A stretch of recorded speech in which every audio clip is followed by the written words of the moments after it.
Do we have a video today? Hello friends, welcome back to Francesca's Books. My name is Francesca, these are my books, and here we talk about all things thriller books. I am your go-to thriller girly, if you will. However, today I'm going to put a slightly different spin on things and talk to you about the best thriller audiobooks. Now I will caveat, this absolutely goes without saying that all of these books would read fantastically as well, physically or on your Kindle. They're all brilliant books within their own right. These are just books for slightly different reasons, which I'll go into. I personally preferred on audio, or would have had a better experience reading them on audio. And if you've never tried reading your thriller books on audio and you're thinking, okay, Francesca's doing it, maybe I'll give it a chance. I do have a code if you want to try it BookBeat for 45 days completely for free, just so you can see what you think. The code is Francesca45 and I will leave it in the description. This isn't an ad, I do make a very small commission on if you guys go and do this free trial, but it's completely up to you. I've just been trying all the audiobook platforms recently to see what's the best value and what has the best range and the system that works best for me. And BookBeat was that for me, hence why I reached out to them and was like, I want to share this with you guys. I've tried Audible, which you get a credit a month, which I find really tricky because sometimes I dip in and out of audiobooks. I don't listen to one all the way through, so that wasn't really working for me. Spotify's quite good, but then you're really limited in terms of number of hours, and BookBeat was the final platform that I tried and thought, yeah, I think I found my jazz. So without further ado, here are the 12 best thriller books that I've read on audio or think you should read on audio. So the first reason why some thriller books work better on audio for me is that there's a podcast element within the book. And when they do this, it kind of almost makes you feel more immersed in the podcast side of things. Some of these I'm going to mention literally brand their podcast within the audio as well. And it just gives for a really good reading experience. So the first 4 books that I'm going to talk about are all along these lines. So the first book that I read on audio with the podcast theme is probably not the first time this has been done, but in my head it is because it's the first one that I read, and it is Listen for the Lie by Amy Tintera. This only came out last year, so it's definitely not the first, it won't be. However, I very much enjoyed this. I gave it 5 stars at the time. I think it's probably more like a 4.5, but I really had a great time with it. When the podcast chapters are playing on audio as well, it has its own little jingle, so it's welcome back to the podcast, and it goes I'm a simple creature, okay? So you've got the main narrative that's just normal chapters, and then you've also got the transcripts of the podcast in the physical version. Of course, these are then read out in audio.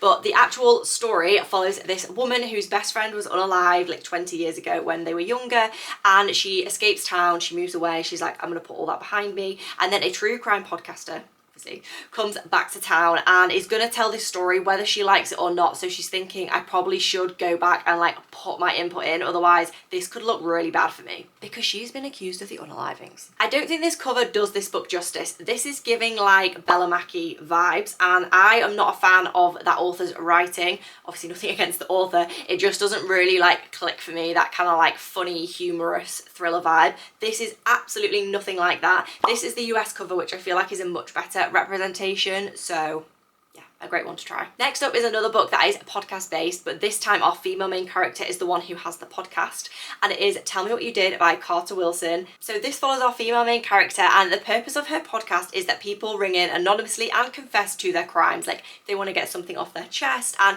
it makes for good listening, as you can imagine. So she's a very successful podcaster, she's just living her best life until one day a guy comes on and he's like, I unalived your mum, and she's like, sorry, what? And then it gets even worse because she's like, I thought I already took care of that, if you know. This one went in a different direction to what I was expecting. So I thought this was going to be lots and lots of people coming on and anonymously confessing their crimes for maybe at least half the book, and then it would delve into our female main character's problem, but it was quite focused on those actual main unalivings, which meant you got to dive into the story more, which was great. But I feel I would have liked a little bit more of the other anonymous crimes that are being called in about. I will say as well, this has incredibly short chapters. We're talking sometimes 1 or 2 pages, so you will fly through this. Next, another podcast based thriller, but this time we're not really on the podcast, it's more the podcast's journey, and it is None of This Is True by Lisa Jewell. I love this author, and I think this is some of her best work. So this follows 2 middle-aged women, and they both have a birthday on the same day. So they both happen to be in the same pub celebrating their birthdays.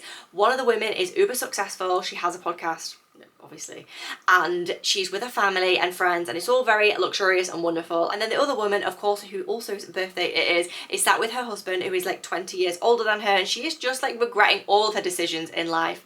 And they go to the bathroom at the same time, and they're like, hey, Are we birthday twins? So the story goes from there. The woman who is not a fan of her life goes on the other woman's podcast to like tell her story, and she's like, I want you to be the person who tells this crazy story that I have. So there are also some chapters in this which are laid out the same similar like podcast style vibe. So if you are reading the physical copy, that would be brilliant too. I just think when there's this element, like, it just sounds better. And the final book is part podcast, part mixed media. So I was hesitant whether to include this one here or not in terms of audio listening, because there are like transcripts, there's social posts, and it does read quite well physically.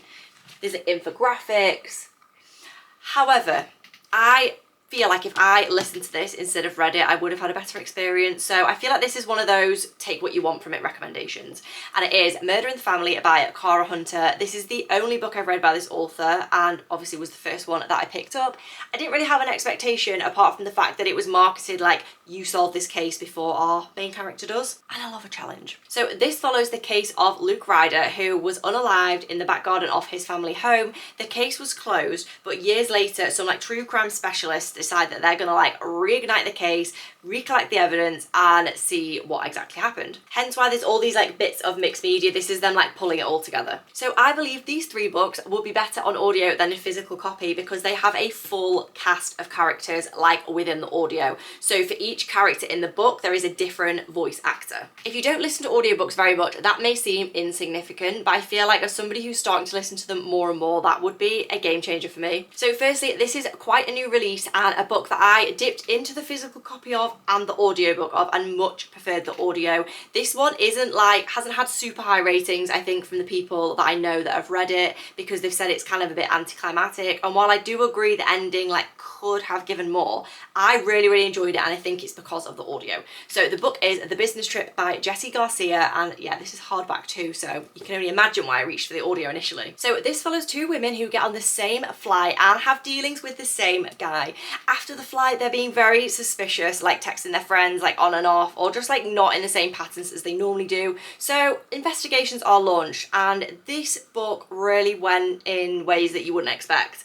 I'm also quite conscious that description is quite vague, but it's because if I let on any more than that, you'll probably be able to see where this is going to go, or I mean, I think I kind of did. As I say, I would have loved more from the ending of this book. It was good, it just wasn't like the it book in terms of a plot twist, but as a rule, I really enjoyed it. I still give it 4.5 despite that ending. I just feel like I had a really good time actually reading it. You know, like sometimes you're kind of like reaching for a plot twist at the end of the book and that's what bumps it up. But this one, I enjoyed every page. Next, with another full cast of characters, and this one would be brilliant as like a summer thriller as well, is The Paris Apartment by Lucy Foley. This is the only Lucy Foley book I've read and loved.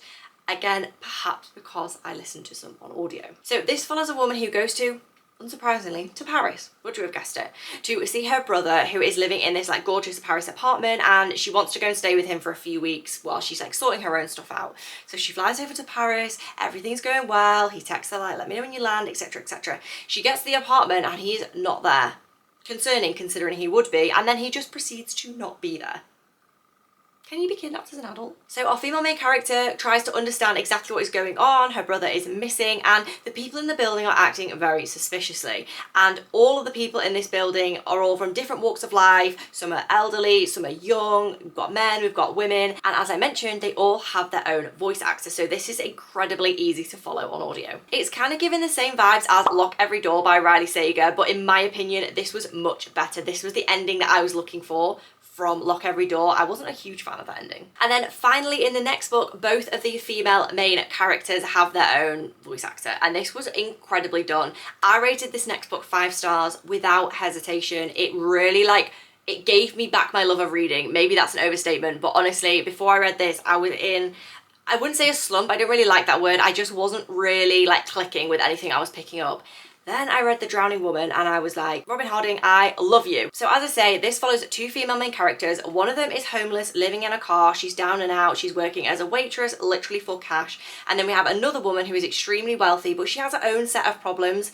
And one day, our homeless female main character, Lee, drags out this wealthier woman from the lake as she is drowning. And a very unlikely bond, friendship kind of forms from this. This wouldn't really happen in other thriller books that I've read, like in terms of these characters being put together as allies. Or not even necessarily as allies, more just like having a very weirdly similar journey. I am definitely more of a plot-based thriller girly. I love a twist, I love a short chapter, I love tension, but this is one of the only thrillers where the characters really stood out for me. This also had the plot, the tension, the suspense, whatever I just said, but it also just like really leaned into its character development, and for that I have gone on to read even more Robin Harding, and I cannot recommend this enough. So the next 4 books, there is another one here, I only read it on audio, you'll understand why in a minute. I have earmarked to recommend as audiobooks because of the suspense. So sometimes when you're reading like your words on a page, you can't really feel that feeling, but I don't know what happened in these. The suspense like just, it ate me up. Like I was sat there on the edge of my seat, but in like it's just like a different experience. All of the books I'm holding here I've rated at 5-star or 4.5, and again I really highly think that is because I've either dipped in and out of the audio or I've just read them on audio. So firstly, I think this is going to be a little bit of a surprise, and I talk about this all the time, and you guys, I read most of it on audio. It is The Only One Left by Riley Sager, and I just feel like the way this was delivered was just incredible. It was so eerie, it was atmospheric, I felt like I was on this mountain, I really did. So firstly, this is set in the 80s, which I think adds to the whole vibe, and it follows care worker Kit, who is down and out. She can't get a job, so she has to take a job caring for this woman called Lenora Hope, who's a suspected serial unaliver. She gets there and it's just as creepy as she thought, but then Lenora one day wants to tell her version of events. But plot twist, she literally can't speak. She has to like type on a typewriter. That's not actually a spoiler, by the way. That's just what happened at the start. Anyway, so Lenora is telling her story in like kind of like a Seven Husbands of Evelyn Hugo way, like it's all split up into chunks. But it was just brilliant, and I also feel like some of it was like typed in letters, like the way she was telling the story, and I feel like hearing that also gave another level to the experience. I gave this 5-star. I absolutely loved it. I did dip in and out of both and just had a wonderful time. Next is a book which I think I would have given more like a 3.5 if I was to read it physically.